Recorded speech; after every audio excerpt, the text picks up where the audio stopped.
Oh Lord, help us understand these words so that they may become your word and we might become your witnesses.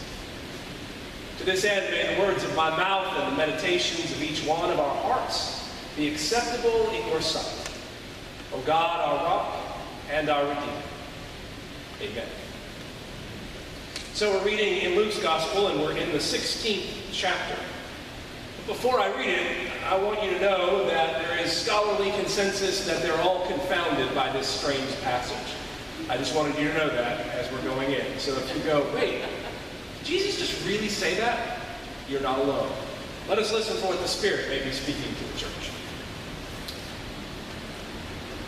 Then Jesus said to the disciples, there was a rich man who had a manager, and charges were brought to him that the man was squandering his property. So he summoned him and said to him, what is this that I hear about you? Give me an accounting of your management, because you cannot be my manager any longer. Then the manager said to himself, what will I do now? Now that my manager is taking the position away from me. I'm not strong enough to dig. I'm ashamed to beg. I've decided what to do so that when I'm dismissed as manager, people may welcome me into their homes. So summoning his master's debtor one by one, he asked the first, how much do you owe my master?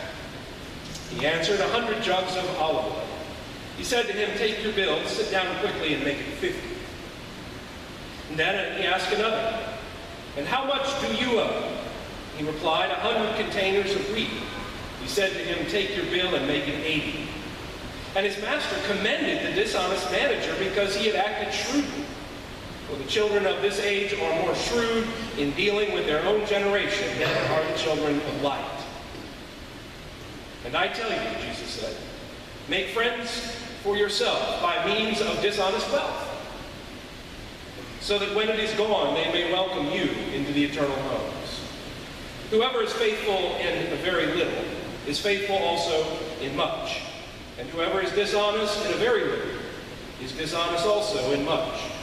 If then you have not been faithful with the dishonest wealth you have entrusted, who will entrust to you the true riches? And if you've not been faithful with what belongs to another, who will give you what is your own? No slave can serve two masters, for a slave will either hate one and love the other, or be devoted to one, to the other despise. You cannot serve God and wealth. This is the word of the Lord. Thanks.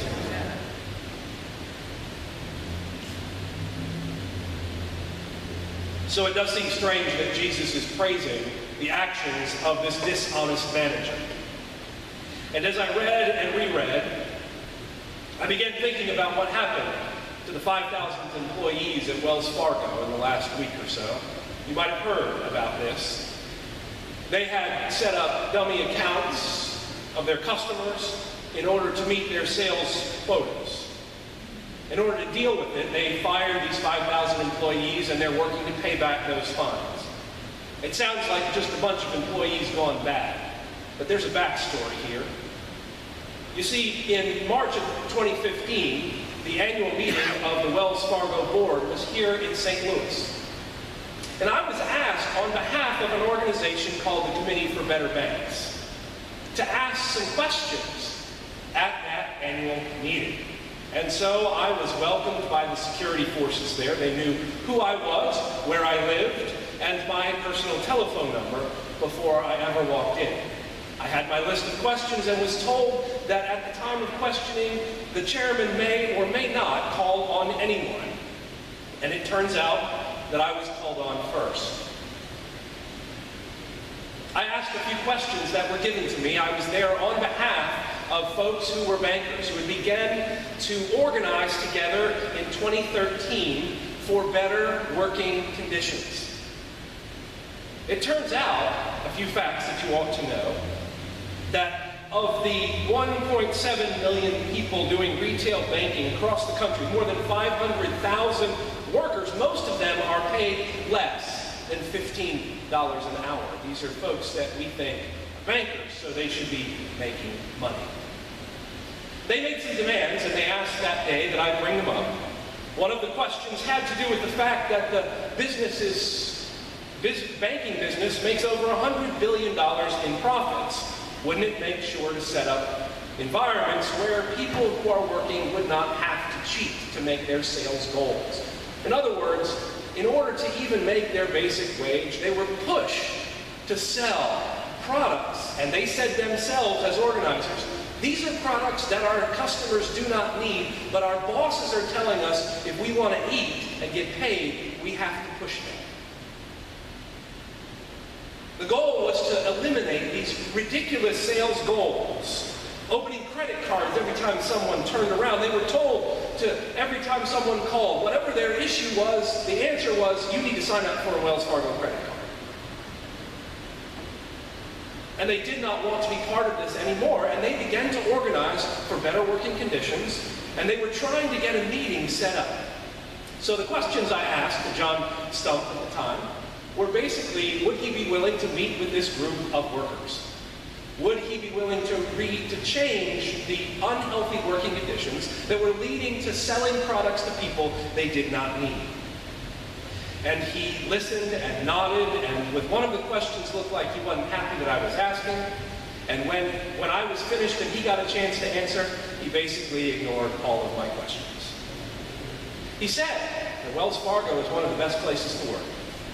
That for their employees, they're paid better than most of the people in the business. And there's no such thing as an unrealistic sales goal in Wells Fargo. And that was the end of my questions for that day. So these years later, all of a sudden, we find out that the employees were doing things that were frankly illegal. Now, here's a couple of things I want you to notice, is that in order to be a personal banker at Wells Fargo, you were expected to sell 20 products every single day.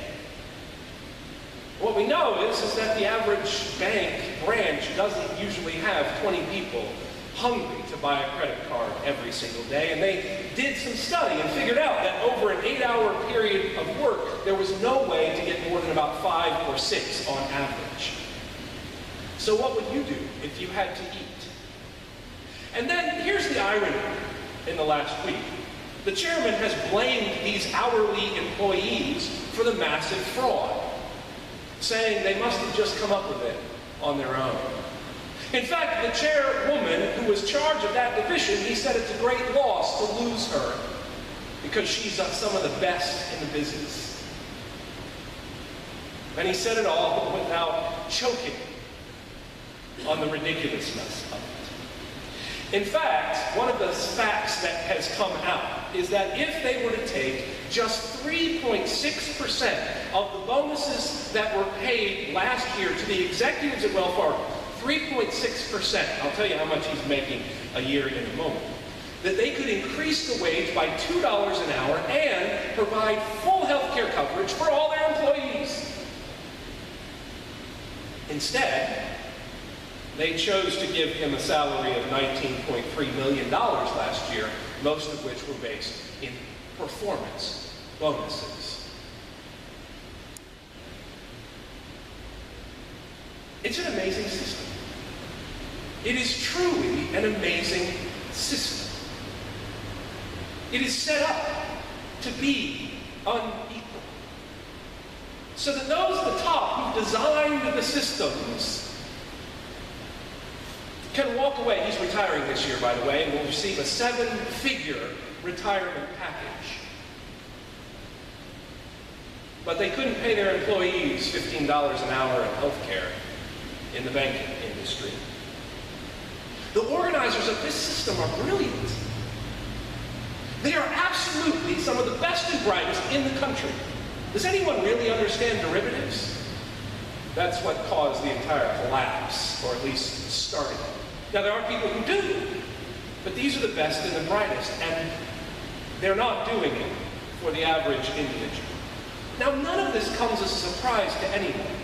But the thing to remember is that in this system, it is the smartest folks who are setting it up, and then they get us to try to believe that it's the fault of the hourly employees who designed this system. My question is who taught him how to do it? And we've come to believe that this is just the way things are. All the things about inequality, but I'm only focusing on this for now. Because there have been billions of dollars spent to make us believe this is the way it's supposed to work. And that's where I wonder on some level, is Jesus going to stand there and praise the chairman, the outgoing chairman of Wells Fargo, for the fascinating way that he has set up this system? Because that's what it sounds like, doesn't it? Well, the good news is, I believe, that he isn't. Notice how the passage unfolds. You have this dishonest manager, a man who's responsible for running the estate of this wealthy landowner far away. And his job is to manage the accounts, to oversee the debt, to collect from his neighbors. What we don't know is what is it that caused him to be dishonest? Isn't it fascinating that this landowner has these huge debts, and it's the manager who is at fault? I don't think that's an accident. But it is in that moment, as Jesus tells this story, that dishonest manager, who's simply working the system that he's allowed to work. Because what we know, as well as tax collectors and property managers, is they were allowed to charge additional interest on the people who owed debt so that they would get paid. You see how this is similar? That's how the tax collectors work in the ancient world too. Rome said, collect this amount. Whatever else you collect, go ahead, that's your money. So the system was set up to create incentives to take advantage of your neighbors. Even if you didn't want to do it, it meant food on your plate as opposed to theirs. And when you set up a system like that, people will always choose their plate first. But in this moment, it comes to the owner that his manager has been dishonest. Now, whether he's been dishonest or not, the owner is still shamed. The owner has now shame brought upon him because his reputation will be sullied for a system that he created. So what is he going to do? Get rid of the guy who was doing what he told him to do in the first place. Sound familiar? And that moment is when the manager comes to realize you can't eat money. He comes to realize for the first time that yes, there is power in money. Think about the billionaires who are playing games with our republic. One or two people can have an impact on an election because they have billions of dollars. But in the moment of this story here, Jesus is saying there is power over and above money if we can just tap into it. And so what does he do? He goes to these individual people and says, what's your bill? Cuts them in half by a third. And why? Because he knows, even as a dishonest person, that if I come to you and I cut your debt, you owe me. That's how it would work. They were indebted now to him, not financially, but in relationship. And in the process, this shrewd manager begins to realize that relationships can matter a whole lot more than collecting money. Imagine for a moment this man's life. He was the one that nobody liked because he was the face of the system that they had to deal with every day. He was the one who was taking their hard-earned tax money of their grain and their wheat. And as the society was coming unglued at the time of Jesus, these former farmers were losing their land. And this man comes along and changes each one of their lives. And in the process, he ceases to become that guy.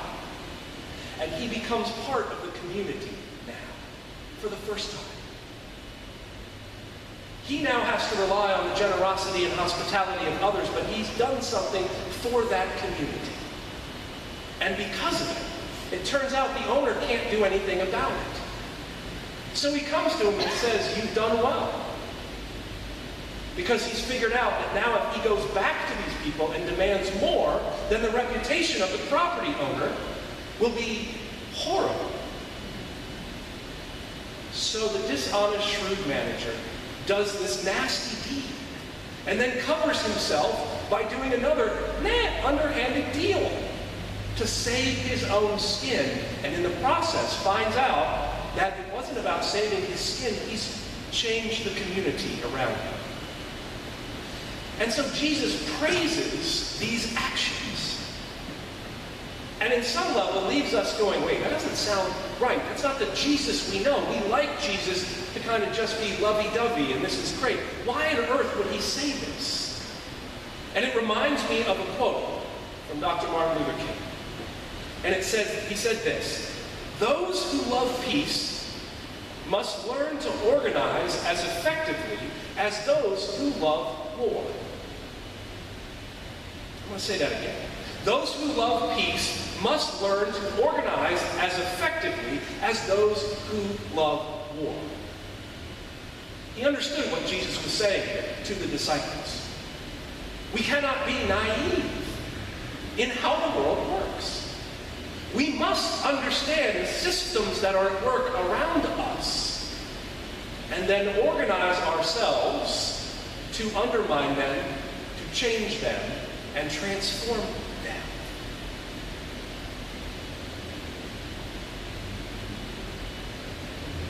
This is what Jesus is getting at. Jesus is not praising dishonesty. He's praising this idea of shrewdness that says we need to be as smart and as shrewd as those who are running things. What will that mean? Well, on some level, it seems overwhelming. But on another level, it's rooted in something basic. Relationships.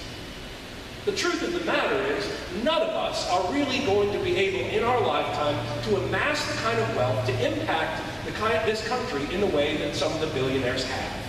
None of us. So what do we have? We have people. We have purpose. And Jesus knew that would lead to change. 4 years ago, we were approached by a group of folks who were organizing fast food workers. When I got that phone call on the day after Christmas, saying, "We're trying to find a church, a place who will host this organization, and we can't find anyone," so it let me know that we were not first on the list. No one wanted to touch the economic issue of $15 an hour and a union. The response by every other church was to say, "We can do a lot with justice, but when it comes to money, that's something we can't touch." We did. And everyone said it was ridiculous, and it wasn't going to change, and nothing was going to happen. But in 4 years, the whole conversation has changed. There are places now where the wage is $15 an hour. Now, but imagine if folks had only asked for 10. You might have gotten 8. In the city of St. Louis, we're still fighting it out in the courts. I was there when the Board of Aldermen finally said yes. And I thought to myself, wait, I don't think I even believed that this day was going to come. But it happened because some folks invested some money and then invited people who were serving our food at fast food restaurants to organize themselves. Making $7.25 an hour with schedules that got jerked around day after day, had wages stolen, we now know that to be true, and yet they lived under the threat of losing even this basic job because they realized they were going to be part of something bigger, and it was going to impact not just them, but all the people that they knew. And they organized, and they struggled, and they showed up, and they built community in the midst of that. And I believe the church has a lot to learn from good, faithful community organizing. Now, within a couple of years, the fast food worker movement moved right out of this building. Oh, wait.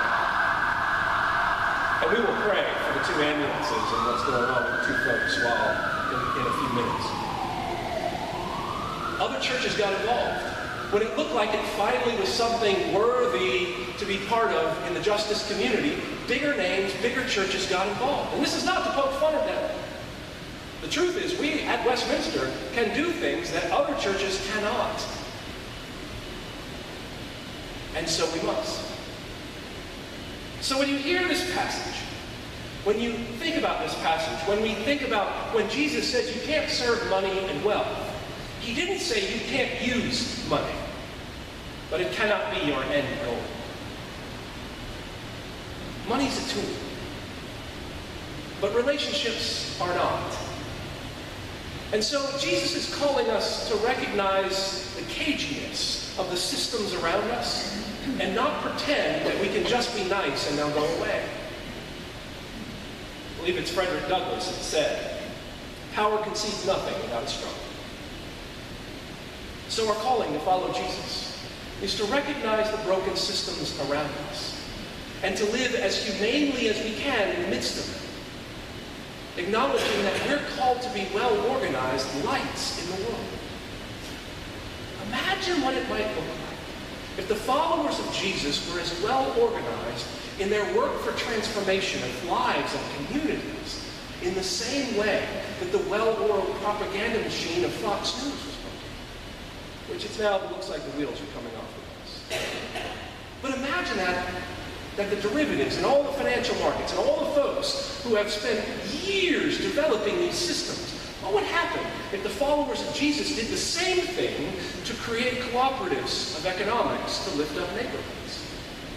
It's happened here and there. Imagine. And this is why Jesus tells this story. To rattle our cages enough to imagine that we probably need to move beyond what we have done and look for the ways that we can be part of transforming the world and not being naive about what we will run up against as we do. Amen.